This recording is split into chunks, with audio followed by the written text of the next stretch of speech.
जय हिंद दोस्तों, स्वागत है आपका आईएएस पीसीएस पाथ में। तो फ्रेंड्स, जैसा कि आपको पता होगा कि 11 मार्च को आरओ एआरओ का एग्जाम हुआ था। ठीक है, मैं आशा करता हूं आप सभी लोग उसमें अपीयर रहे होंगे। ठीक है, अपीयर करने वालों में से किसी का एग्जाम में कट ऑफ ज्यादा आ रहा होगा, किसी का कम आ रहा होगा, परंतु यह एग्जाम जो है वह कैंसिल हो चुका है क्योंकि आरओ एआरओ का जो पेपर था वह लीक हुआ था। तो इसीलिए आयोग ने इस एग्जाम को कैंसिल कर दिया है।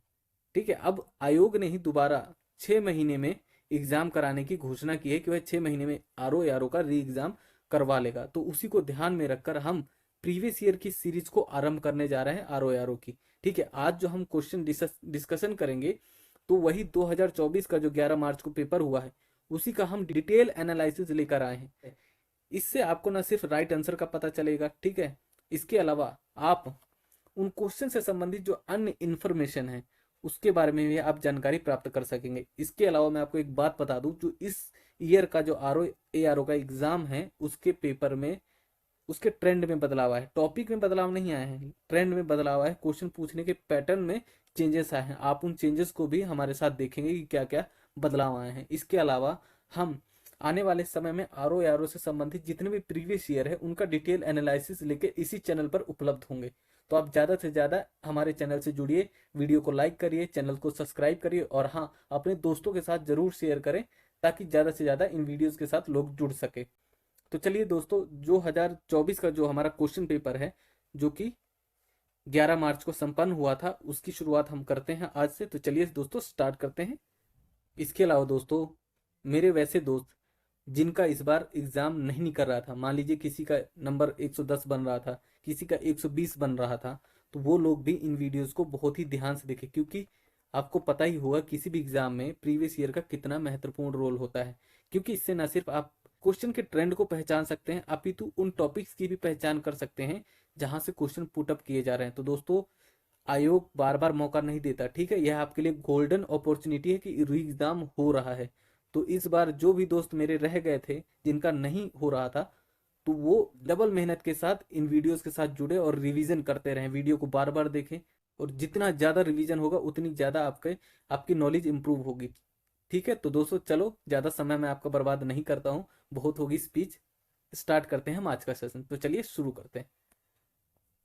क्वेश्चन नंबर जो हमारा फर्स्ट है वह कहता है कि निम्नलिखित में से किस संगठन ने वर्ष 2023 में वाराणसी को अपनी पहली पर्यटन और सांस्कृतिक राजधानी घोषित किया। तो option B is right.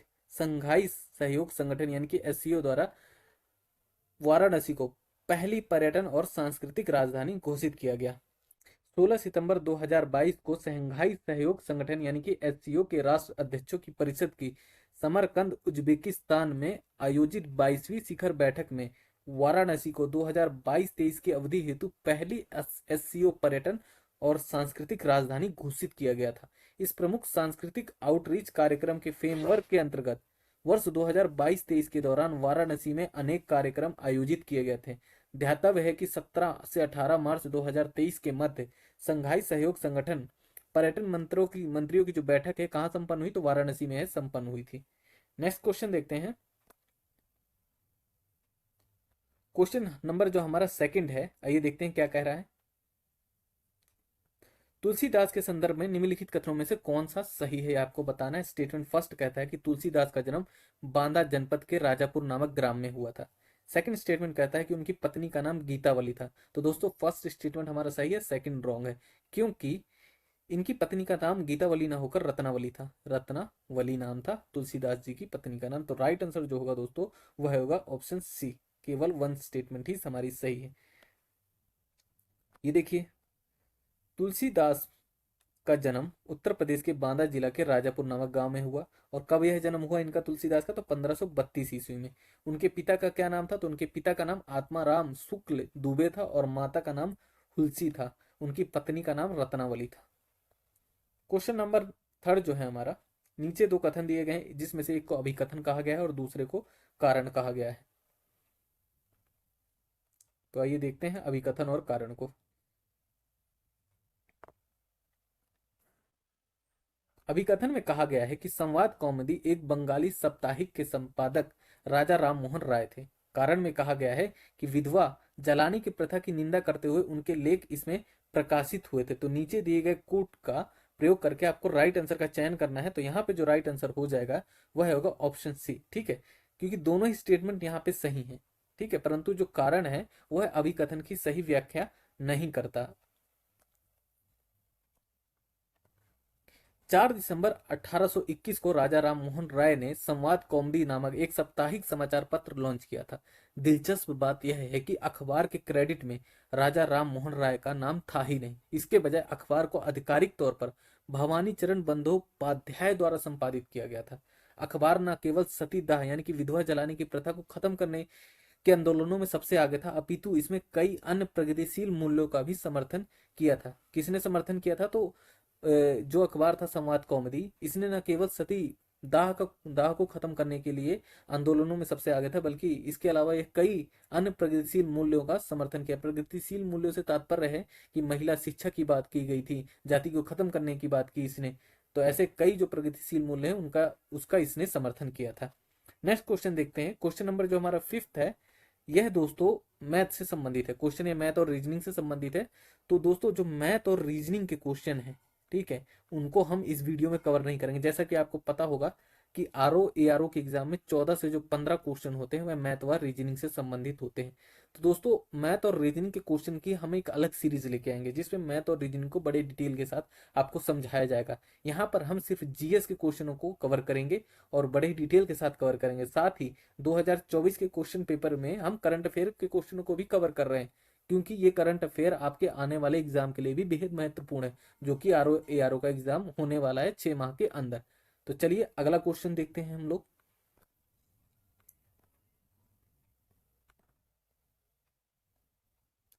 Next question भी रीजनिंग से संबंधित है, स्किप करते हैं, ठीक है। क्वेश्चन नंबर जो हमारा 6 है वह कह रहा है कि निम्नलिखित में से मैग्नीज उत्पादक क्षेत्र कर्नाटक में स्थित नहीं है। तो यहाँ पे जो राइट आंसर होगा वह होगा ऑप्शन सी, श्रीकाकुलम, ठीक है। वह मैग्नीज उत्पादक क्षेत्र कर्नाटक में स्थित नहीं है। श्रीकाकुलम जो है वह कर्नाटक में अवस्थित नहीं है। इसके अलावा बात करें हम शिमोगा की, बेल्लारी की, चिकमंगलुरु की, तो ये सभी कर्नाटक में अवस्थित है। ये देखिए ऑप्शन सी इज राइट, ठीक है। शिमोगा, बेल्लारी और चिकमंगलुरु, ठीक है, कर्नाटक में मैग्नीज उत्पादक क्षेत्र है।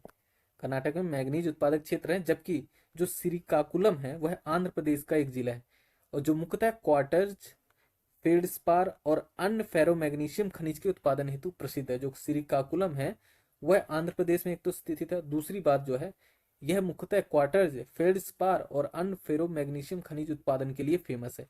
इंडियन मिनरल्स ईयरबुक 2021 के अकॉर्डिंग वर्ष 2020-21 में मैग्नीज उत्पादन के 3 बड़े राज्य थे, जिसमें सबसे टॉप में कौन सा राज्य है?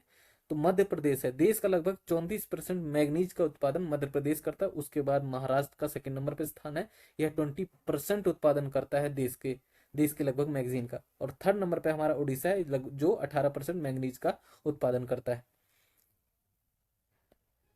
नेक्स्ट क्वेश्चन जो है वह है क्वेश्चन नंबर 7। नीचे 2 कथन दिए गए हैं जिसमें से एक को अभिकथन कहा गया है और दूसरे को कारण कहा गया है। आइए देखते हैं अभिकथन में क्या कहा गया है।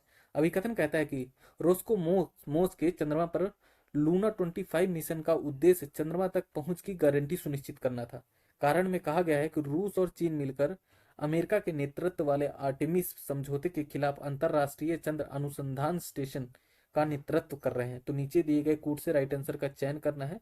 तो यहाँ पे जो ऑप्शन बी है वह राइट हो जाएगा, क्योंकि दोनों ही स्टेटमेंट यहाँ पे सही है और जो कारण है वह सही व्याख्या भी करता है अभिकथन की। देखिए जो लूना 25 है वह रूसी चंद्र लैंडर मिशन था। कहाँ का मिशन था? रूसी चंद्र लैंडर मिशन था, ठीक है। यह विगत 47 वर्षों में रूस द्वारा चंद्रमा की सतह पर लैंड करने के उद्देश्य से प्रक्षेपित प्रथम चंद्र मिशन था। इस मिशन को रूसी अंतरिक्ष एजेंसी रोसकॉसमोस द्वारा 11 अगस्त 2023 को सोयूज 2.1B/फ्रैगेट रॉकेट से प्रक्षेपित किया गया था। ज्ञातव्य है कि रूस एवं चीन एक साथ मिलकर अमेरिका के आर्टेमिस समझौते के विरुद्ध ILRS परियोजना का नेतृत्व कर रहे हैं। रूस वर्ष 2027 में लूना 26 एवं 2028 में लूना 27 को लॉन्च करने की योजना भी बना रहा है, जो कि ILRS परियोजना में प्रमुख भूमिका निभाएंगे। देखिए रूस ने ऐसा क्यों किया? तो भारत ने, जैसा कि आपको पता होगा कि भारत ने अपना चंद्रयान जो 3 है, ठीक है, चंद्रयान 3 को सफलतापूर्वक 23 अगस्त को चंद्रमा के साउथ पोल में उतारा, ठीक है, साउथ पोल में, चंद्रमा के साउथ पोल में उतारा था। ऐसा करने वाला भारत दुनिया का प्रथम देश है, ठीक है। और चंद्रमा पर लैंड करने में भारत का स्थान जो है वह चौथा है, ठीक है। लेकिन सॉफ्ट लैंडिंग करने और चंद्रमा के दक्षिणी पोल यानी कि साउथ पोल में लैंडिंग करने में भारत का जो स्थान है वह फर्स्ट है। इस चीज को आप याद रखिएगा। इसी के कंपटीशन में रशिया ने भी यह करने की कोशिश की, परंतु वह सफल नहीं हो पाया। क्वेश्चन नंबर जो हमारा 8 है वह कहता है कि नंदिनी कृषक समृद्धि योजना के संदर्भ में निम्नलिखित कथनों पर विचार कीजिए। स्टेटमेंट फर्स्ट, इस योजना में केवल साहीवाल, गिर, थार पारकर एवं गंगा तीरी प्रजाति की दुधारू गाय सम्मिलित की गई थी। सेकंड स्टेटमेंट करता है कि लाभार्थी के पास गोपालन का कम से कम 1 वर्ष का अनुभव होना चाहिए। तो नीचे दिए गए कूट से राइट आंसर का चयन करना है। तो दोस्तों यहाँ पे जो स्टेटमेंट फर्स्ट है वह राइट है, लेकिन स्टेटमेंट सेकंड गलत है, क्योंकि यहाँ पे 1 वर्ष का अनुभव ना होकर 3 वर्ष का अनुभव होना चाहिए गोपालन को। तो इस प्रकार जो हमारा राइट आंसर होगा वह होगा ऑप्शन बी, केवल फर्स्ट स्टेटमेंट ही सही है। ये देखिए, नंदिनी कृषक समृद्धि योजना किस सरकार की है? तो यह यूपी सरकार की योजना है, ठीक है। और इस नंदिनी कृषक समृद्धि योजना में राज्य में मवेशियों की नस्ल में सुधार एवं दूध उत्पादन को बढ़ावा देने हेतु नंद बाबा मिशन के एक हिस्से के रूप में नंदिनी कृषक समृद्धि योजना की शुरुआत की गई। प्रथम चरण जो है वह 2023 से लेकर 2024 तक का था। उसमें प्रदेश के 10 मंडल के मुख्यालयों की जनपदों, जिनमें शामिल हैं अयोध्या, गोरखपुर, वाराणसी, प्रयागराज, लखनऊ, कानपुर, झांसी, मेरठ, आगरा और बरेली, ठीक है, इन 10 मंडलों में संचालित की जाएगी। इस योजना में साहीवाल अथवा गिर अथवा थार पाकर पारकर नस्ल के 20 गोवंश के साथ साथ 5 गंगातीरी नस्ल की गाय हेतु 30,50,000 रुपए का अनुदान देय होगा। अब लाभार्थी की पात्रता की बात करें तो लाभार्थी स्थानीय निवासी होना चाहिए, आधार कार्ड या पहचान पत्र उपलब्ध होना चाहिए, गोपालन अथवा महिष पालन का कम से कम 3 वर्षों का अनुभव भी उसे होना चाहिए। बढ़ते हैं नेक्स्ट क्वेश्चन की ओर। क्वेश्चन नंबर जो हमारा 9 है वह कहता है कि नीचे 2 कथन दिए गए हैं, एक को अभिकथन कहा गया है और दूसरे को कारण कहा गया है। अभिकथन में कहा गया है कि जौनपुर को सिराज ए हिंद के नाम से भी हम लोग जानते हैं। कारण में कहा गया है कि जौनपुर सरकी काल में शिक्षा के महान केंद्र के रूप में था। तो यहाँ पे दोनों ही स्टेटमेंट सही हैं और जो कारण है वह अभिकथन की सही व्याख्या भी करता है। ये देखिए, ऑप्शन बी इज राइट, दोनों ही कथन सही हैं और कारण सही व्याख्या भी करता है अभिकथन की। इब्राहिम साहब सरकी जौनपुर के सरकी वंश का सबसे महान शासक था। वह विद्या और कला का प्रेमी था। उसके शासनकाल में एक नवीन प्रकार की शैली जिसे सरकी कला कहते हैं उसका उदय हुआ। इस शैली में साधारण प्रकार की मीनारें हटा दी गई और उसमें हिंदू प्रभाव वाले चिन्ह झलकने लगे। उसने स्वयं को सिराजे हिंद की उपाधि धारण की। मतलब जो इब्राहिम शर्की था उसने स्वयं किसकी उपाधि धारण की? तो सिराजे हिंद की। उसके समय में जौनपुर की सांस्कृतिक ख्याति चारों तरफ फैल गई और जौनपुर भारत का पूर्व का यानी कि भारत या पूर्व का सिराज के नाम से विख्यात हो गया। तो आपको यह पता होना चाहिए कि भारत या पूर्व का जो सिराज है वह कौन कहलाता है? तो जौनपुर कहलाता है, ठीक है। इब्राहिम शाह जो सरकी है उसने कौन सी उपाधि की? तो सिराजे हिंद की उपाधि उसने धारण की, ठीक है। बढ़ते हैं नेक्स्ट क्वेश्चन की ओर। क्वेश्चन नंबर जो हमारा 10 है, ठीक है, वो मैथ से संबंधित है, स्किप करते हैं इसे। बढ़ते हैं नेक्स्ट क्वेश्चन की ओर। क्वेश्चन नंबर 11 इज, नीचे 2 कथन दिए गए हैं जिसमें एक को अभिकथन कहा गया है और दूसरे को उसका कारण कहा गया है। आइए देखते हैं अभिकथन में क्या कहा गया है। अभिकथन कहता है कि भारत विश्व में जूट का सबसे बड़ा उत्पादक है, ठीक है। कारण में कहा गया है कि भारत का जूट उत्पादन पीली क्रांति के कारण बढ़ा है। तो यहाँ पे जो फर्स्ट स्टेटमेंट है वो तो राइट है, लेकिन सेकंड स्टेटमेंट रॉन्ग है, क्योंकि पीली क्रांति का संबंध तिलहन उत्पादन से है, ना कि जूट उत्पादन से। ओके, तो इस प्रकार जो राइट आंसर होगा कि हमारा ए सत्य है और आर असत्य है। ऑप्शन सी इज राइट, ए सत्य है, आर असत्य है। एफएओ के वर्ष 2022 के आंकड़ों के अकॉर्डिंग कच्चे जूट के उत्पादन में विश्व में सबसे बड़ा जो उत्पादन करता है वह है भारत। उसके बाद बांग्लादेश दूसरे स्थान पर है। कृषि एवं कल्याण मंत्रालय के agriculture statistics at a glance 2022 के अनुसार विश्व कृषि में 2020 में भारत का जूट उत्पादन में दूसरा स्थान जबकि बांग्लादेश का प्रथम स्थान रहा। तो आपको नया डाटा याद रखना जो कि 2022 का है, ठीक है। ये 2020 वाला डाटा आप याद नहीं रखिएगा। आगे बढ़ते हैं, ठीक है। पीली क्रांति का संबंध तिलहन उत्पादन से, जैसा कि मैंने आपको पहले बताया था कि पीली क्रांति का संबंध जूट उत्पादन से नहीं है। क्वेश्चन नंबर जो 12 है, निम्न में से गुप्तकालीन प्रशासनिक विभाजन का सही अनुक्रम क्या है? तो ऑप्शन ए इज राइट, क्योंकि सबसे टॉप पे जो प्रशासनिक इकाई थी गुप्त काल में, वह भुक्ति थी। उसके नीचे विषयपति था, विषय था, ठीक है। विषयपति विषय का ही हेड कहलाता था। विषय के नीचे विधि थी, विधि के नीचे ग्राम इकाई थी। ये देखिए, आपको मैं यहाँ दिखा देता हूँ।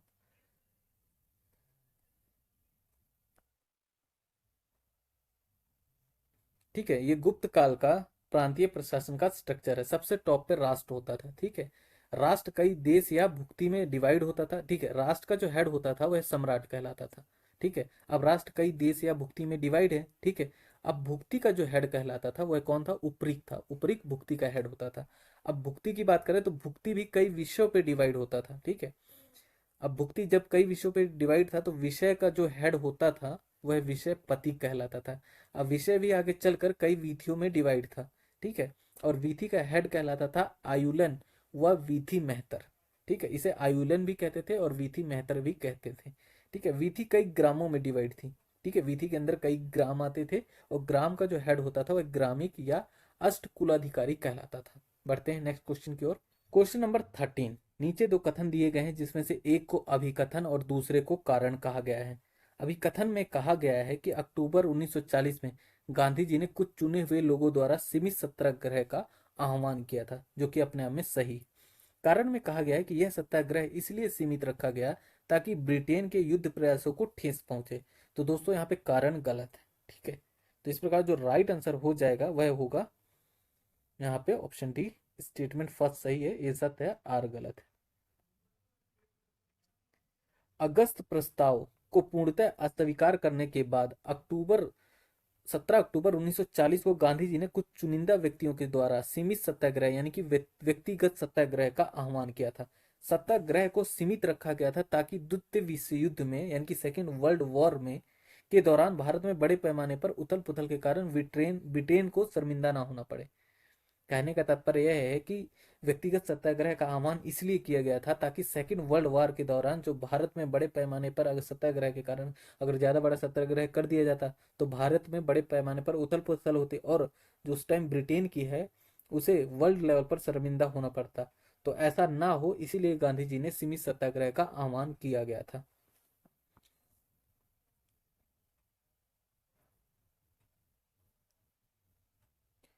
ओके, नेक्स्ट क्वेश्चन देखते हैं। Question number 14। गुर्दे की पत्थरी किसके कारण बनती है? तो यहाँ पे जो राइट आंसर होगा ऑप्शन बी, ऑक्सालेट का क्रिस्टी कलर के कारण, यानी कि ऑक्सालेट का जो क्रिस्टलीकरण है उसके द्वारा गुर्दे की पत्थरी का निर्माण होता है। वक्र या वृक या गुर्दे की, यानी कि गुर्दे को क्या कहते हैं इंग्लिश में? किडनी कहते हैं, हम किडनी ही बोलेंगे, ठीक है। किडनी की पेल्विस में खनिज लवण जो कि कैल्शियम ऑक्सलेट में क्रिस्टल एक पिंड के रूप में एकत्र हो जाते हैं, यानी कि जो पेल्विस में है वह कैल्शियम ऑक्जेलेट के जो क्रिस्टल हैं वह एक पिंड के रूप में यानी कि स्टोन के रूप में एकत्रित हो जाते हैं, जिससे मूत्र के रास्ते में रुकावट आ जाती है। अब कैल्शियम ऑक्जेलेट के कारण गुर्दे में पथरी या अंशमरी यानी कि स्टोन बन जाती है। क्वेश्चन नंबर 15 इज निम्नलिखित युग्मों युग्मों में क्या क्या शामिल है? तो एक तरफ संस्थान है और दूसरी तरफ उन संस्थान के स्थान का वर्णन है। इनमें से कौन सा सही सुमेलित नहीं है? आपको यहाँ पर रॉन्ग बताना है, ठीक है।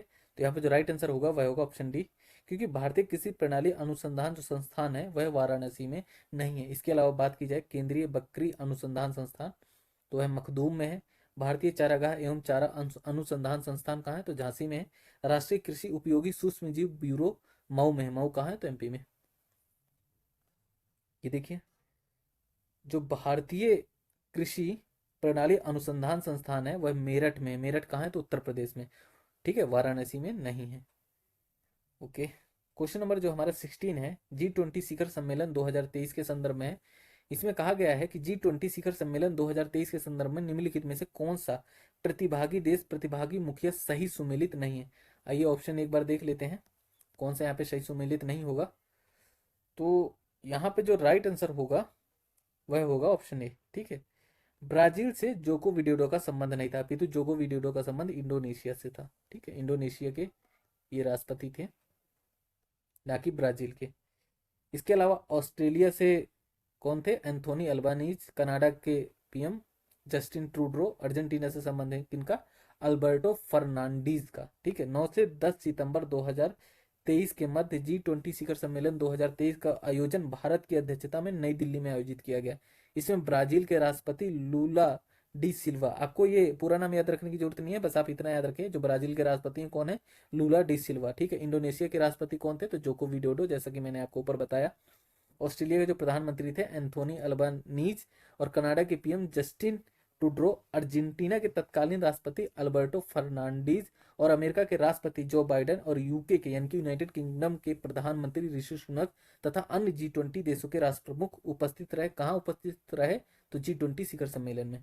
Question number 17 is Chandrayaan 3 mission में चंद्र लैंडिंग स्थल के आसपास चंद्रभूमि और चट्टानों के तात्विक संयोजन जिसमें MgAlSiKCaTiFe को ज्ञात करने के लिए निम्न में से कौन से पेलोड का प्रयोग किया गया है। देखिए इनकी फुल फॉर्म होती है मैग्नीशियम एल्यूमिनियम सिलिका। ठीक है, ये इनकी फुल फॉर्म है, यहाँ पे शॉर्ट में उनके फॉर्मूले दे रखे हैं। ठीक है, इसमें अब कौन सा पेलोड यूज किया गया, तो इसका जो राइट आंसर होगा ऑप्शन सी, एपेक्स का यूज किया गया, APXS का।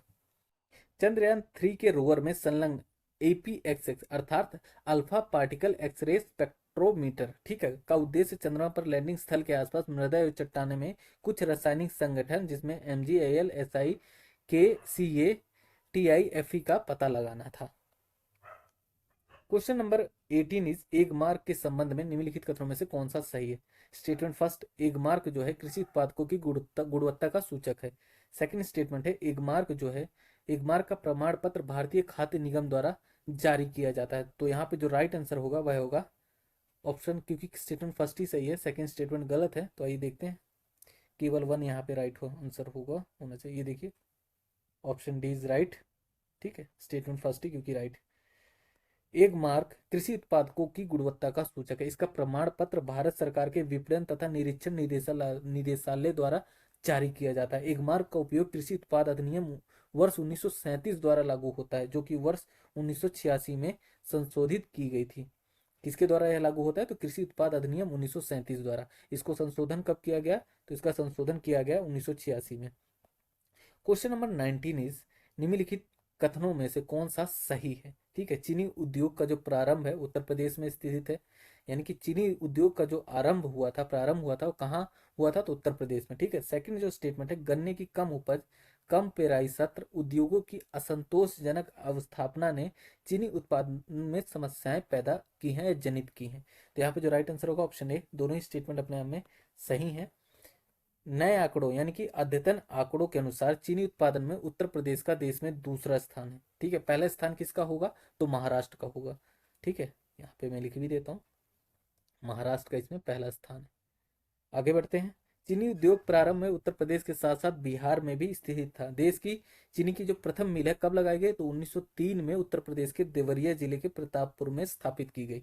उत्तर प्रदेश में अन्य राज्यों जैसे कि महाराष्ट्र, कर्नाटक आदि की तुलना में गन्ने की उपज कम है। साथ ही गन्ने की अधिक कीमतें, कम पेराई सत्र तथा असंतोषजनक अवस्थापना यानी कि पुरानी मिलें आदि ने भी चीनी उत्पादन में समस्याएं पैदा की हैं। नेक्स्ट क्वेश्चन जो है वह है क्वेश्चन नंबर 20, राष्ट्रीय पुस्तक मेला के संदर्भ में निम्नलिखित कथनों पर विचार कीजिए। क्वेश्चन नंबर जो हमारा स्टेटमेंट फर्स्ट है वह कहता है कि यह 22 सितंबर से 2 अक्टूबर 2023 तक लखनऊ में आयोजित किया गया। सेकंड, इसका आयोजन भारत सरकार द्वारा किया गया था। यहाँ पर जो फर्स्ट स्टेटमेंट है वही सही है और सेकंड स्टेटमेंट रॉन्ग है। ठीक है, आइए देखते हैं आंसर। फर्स्ट स्टेटमेंट यहाँ पे सही है, सेकंड सही नहीं है। 22 सितंबर से लेकर 2 अक्टूबर 2023 के मध्य राष्ट्रीय पुस्तक मेला का आयोजन लखनऊ में किया गया, लेकिन इसका आयोजन केटी फाउंडेशन तथा फोर्स वन बुक्स द्वारा किया गया। ठीक है, ना कि भारत सरकार द्वारा। Question number 21 is swimming pool के वास्तविक गहराई से कम गहरा प्रतीत होने का क्या कारण है, तो option C is right, refraction इसका कारण होता है, यानी कि अपवर्तन। अब रिफ्रैक्शन की हम बात करें यानी कि अपवर्तन की, तो यह एक प्राकृतिक घटना होती है जिसमें प्रकाश की किरण एक माध्यम से होते हुए जब दूसरे माध्यम में प्रवेश करती है तो अपने मूल पथ से ही विचलित हो जाती है। अपवर्तन के कारण ही एक स्विमिंग पूल वास्तव में जितना गहरा है उससे कम गहरा प्रतीत होता है हमें।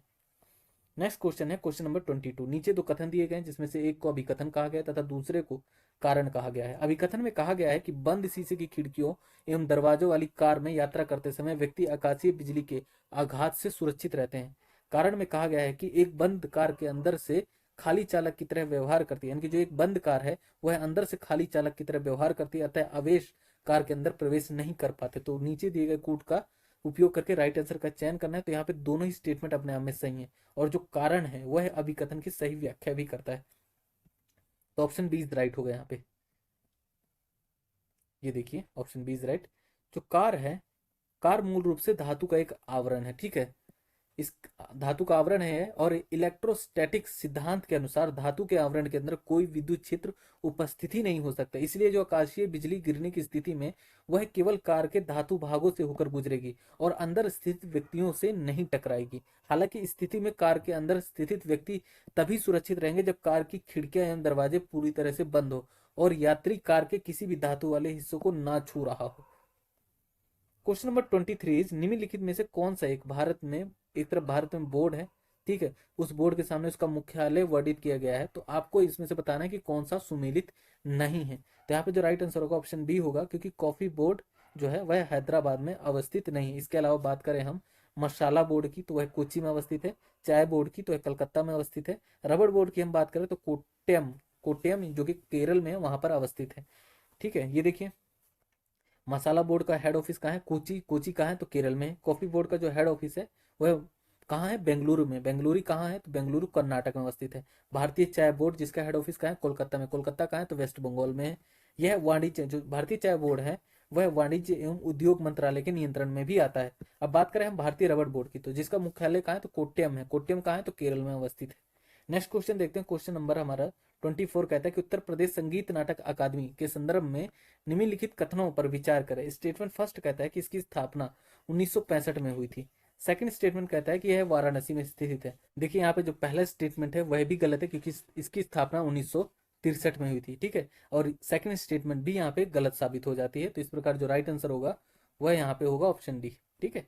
ये देखिए उत्तर प्रदेश संगीत नाटक अकादमी कहाँ है तो लखनऊ में स्थित है, ना कि वाराणसी में। इसकी स्थापना कब होती है तो 13 नवंबर 1963 को इसकी स्थापना होती है। क्वेश्चन नंबर जो हमारा 25 है, सूची 1 को सूची 2 से सुमेलित करना है तथा नीचे दिए गए कोड का प्रयोग करके राइट आंसर का चयन करना है। सूची 1 में चित्रकारी का वर्णन है, सूची 2 में उन चित्रकारी से संबंधित राज्यों का वर्णन है। अब बात करें हम मधुबनी पेंटिंग की, तो मधुबनी पेंटिंग का संबंध किससे है तो बिहार से है। इसके अलावा हम बात करें लेपाची चित्रकला का, तो लेपाची चित्रकला का संबंध आंध्र प्रदेश से है। वारली चित्रकला की हम बात करें तो इसका संबंध हमारा महाराष्ट्र से हो जाएगा। इसके अलावा हम बात करें पट्टचित्र की, तो पट्टचित्र का संबंध है उड़ीसा से। इस प्रकार जो राइट आंसर होगा यहाँ पे तो ऑप्शन डी इज राइट। ये देखिए मधुबनी पेंटिंग का संबंध बिहार से, लेपाची का आंध्र प्रदेश से संबंधित है, पट्टचित्र उड़ीसा से संबंधित है और वारली पेंटिंग जो है वह महाराष्ट्र से संबंधित है। क्वेश्चन नंबर 26 इज एक धनराशि, जो दोस्तों क्वेश्चन नंबर 26 है मैथ से संबंधित है, ठीक है। स्किप करते हैं इसे, बढ़ते हैं नेक्स्ट क्वेश्चन की ओर। क्वेश्चन नंबर जो हमारा 27 है, सूची 1 को सूची 2 से सुमेलित करना है तथा नीचे दिए कोड से का प्रयोग करके आपको राइट आंसर का चयन करना है। सूची 1 में तेल शोधनशाला है और सूची 2 में उन तेल शोधनशाला से संबंधित राज्यों का वर्णन है। अब बात करें हम बरौनी तेल शोधनशाला की, तो यह कहाँ स्थित है तो बरौनी दोस्तों अवस्थित है बिहार में, ठीक है। अब इसके अलावा हम बात करें कोयली, कोयली जो तेल शोधनशाला है वह कहाँ अवस्थित है तो गुजरात में अवस्थित है। हम बात करें बीना की, बीना तेल शोधनशाला कहाँ है तो यह मध्य प्रदेश में है। इसके अलावा हम बात करें बोगाई गांव की, ठीक है, तो यह असम में अवस्थित है। तो इस प्रकार जो राइट आंसर होगा ऑप्शन बी होगा। ये देखिए जो बरौनी तेल शोधनशाला है बिहार में है, बोगाई गांव असम में है, बीना जो है एमपी में है और कोयली गुजरात में देखने को मिल जाएगा आपको। क्वेश्चन नंबर जो हमारा 28 है वह कहता है कि मीरात ए सिकंदरी पुस्तक के संदर्भ में कौन सा कथन सत्य है, ठीक है। स्टेटमेंट फर्स्ट, इसमें गुजरात के सुल्तान महमूद बेगड़ा के राज्य की सुख समृद्धि का वर्णन है। सेकंड स्टेटमेंट कहता है कि इसमें व्यापारिक मार्गों की सुरक्षा का उचित प्रबंधन का वर्णन है। तो नीचे दिए गए कोड से राइट आंसर का चयन करना है, तो दोनों स्टेटमेंट यहाँ सही हो जाएंगी। तो इस प्रकार हमारा बोथ 1 एंड 2 राइट हो जाएगा। जो मीरात सिकंदरी है उसमें गुजरात के सुल्तान महमूद बेगड़ा, किसका तो महमूद वेगड़ा के राज्य की सुख समृद्धि का वर्णन है। इसमें वर्णित कुछ शासकों के शासनकाल में व्यवसायियों द्वारा सड़कों की सुरक्षा के माध्यम से लाभान्वित होने का उल्लेख है। नेक्स्ट क्वेश्चन देखते हैं, क्वेश्चन नंबर 29, गाजा पट्टी के संदर्भ में निम्नलिखित कथनों में से कौन सा सही है। स्टेटमेंट फर्स्ट, इसकी सीमा इजिप्ट से लगती है यानी कि मिस्र से लगती है। सेकंड, इसकी सीमा इजराइल से लगती है। तो नीचे दिए गए कोड का प्रयोग करके राइट आंसर का चयन करना है, तो यहाँ दोनों स्टेटमेंट सही है, ठीक है। तो इस प्रकार option D is right. Gaza पट्टी पर 2007 से हमास का शासन रहा है, ठीक है। यह मध्य पूर्व में मिस्र एवं इजराइल के बीच भूमध्य सागर की सीमा से लगी हुई एक पतली पट्टी है, यानी कि यह अपनी सीमा इजराइल से भी साझा करती है और इजिप्ट से भी साझा करती है। बढ़ते हैं आगे। इसका जो क्षेत्रफल है लगभग 360 वर्ग किलोमीटर का है। वर्ष 2012 में हमास के तत्कालीन प्रमुख अहमद जाबरी को इजराइल ने मार डाला और हमास ने प्रत्युत्तर में इजरायली बस्तियों को लक्षित किया। इसके पश्चात इजराइल ने गाजा पट्टी को लक्ष्य बनाते हुए ऑपरेशन पिलर ऑफ डिफेंस चलाया। 7 अक्टूबर 2023 को हमास के इजराइल पर हमले के प्रत्युत्तर में इजराइल ने ऑपरेशन आयरन स्वार्ड्स चलाया। ठीक है, ये दोस्तों क्वेश्चन करंट अफेयर का था। करंट अफेयर विद स्टैटिक दोनों क्वेश्चन आपको यहाँ देखने को मिल जाएगा। नेक्स्ट क्वेश्चन देखते हैं जो कि यूपी बजट से संबंधित है। हमारा जो क्वेश्चन नंबर 30 है वह कहता है कि उत्तर प्रदेश बजट 2023-24 के संदर्भ में निम्नलिखित कथनों पर विचार कीजिए। स्टेटमेंट फर्स्ट कहता है कि बजट का आकार 7,60,000 करोड़ रुपए का है। सेकंड स्टेटमेंट करता है कि राजकोषीय जो घाटा है वह 84,883.16 करोड़ रुपए रहने का अनुमान है। तो नीचे दिए गए कोड का प्रयोग करके राइट आंसर का चयन करना है। तो यहाँ पे हमारा जो फर्स्ट स्टेटमेंट है वह रॉन्ग है, सेकंड स्टेटमेंट सही है। तो इस प्रकार हमारा ऑप्शन बी इज राइट। वित्तीय वर्ष 23-24 के लिए उत्तर प्रदेश के बजट का जो आकार रहा है दोस्तों वह रहा है कितना, तो 6,90,242.43 करोड़ रुपए का। इस प्रकार हमारा फर्स्ट स्टेटमेंट गलत हो गया। उत्तर प्रदेश के बजट 2023-24 में राजकोषीय जो घाटा रहा है वह रहा है 84,883.16 करोड़ रुपए का। तो इस प्रकार हमारा सेकंड स्टेटमेंट सही हो जाता है। तो दोस्तों यहाँ पे हमने ARO ठीक है 2024 के जो क्वेश्चन पेपर है वो जो हुआ था कब 11 मार्च को, उसके हमने 30 क्वेश्चनों को बड़े ही डिटेल से एनालाइज किया है। ठीक है, मैं आशा करता हूँ आपको ये वीडियो काफ़ी अच्छी लगी होगी। ठीक है, काफ़ी इंफॉर्मेटिव साबित रही होगी आपके आने वाले एग्जाम के लिए। ठीक है, यदि आपको यह वीडियो पसंद आती है तो वीडियो को आप लाइक और अपने दोस्तों के साथ शेयर जरूर करें, और हाँ, चैनल को हमारे सब्सक्राइब करना ना भूलें। इसके अलावा मैं आपको एक और बात बता दूं कि इस वीडियो में हमने 30 क्वेश्चन को ही कंप्लीट किया है। ठीक है, आने वाले वीडियो में हम अन्य क्वेश्चनों को भी बड़ी डिटेल के साथ कवर करेंगे। तब तक आप इसी चैनल से जुड़े रहे और बेल आइकन को प्रेस जरूर करें ताकि जैसे ही नया वीडियो आ जाए तो आपको तुरंत पता चल जाए। तो चलिए दोस्तों, मिलते हैं अब आर के नेक्स्ट वीडियो में, नेक्स्ट PYQ में। तब तक अपना ख्याल रखें, सुरक्षित रहे। धन्यवाद।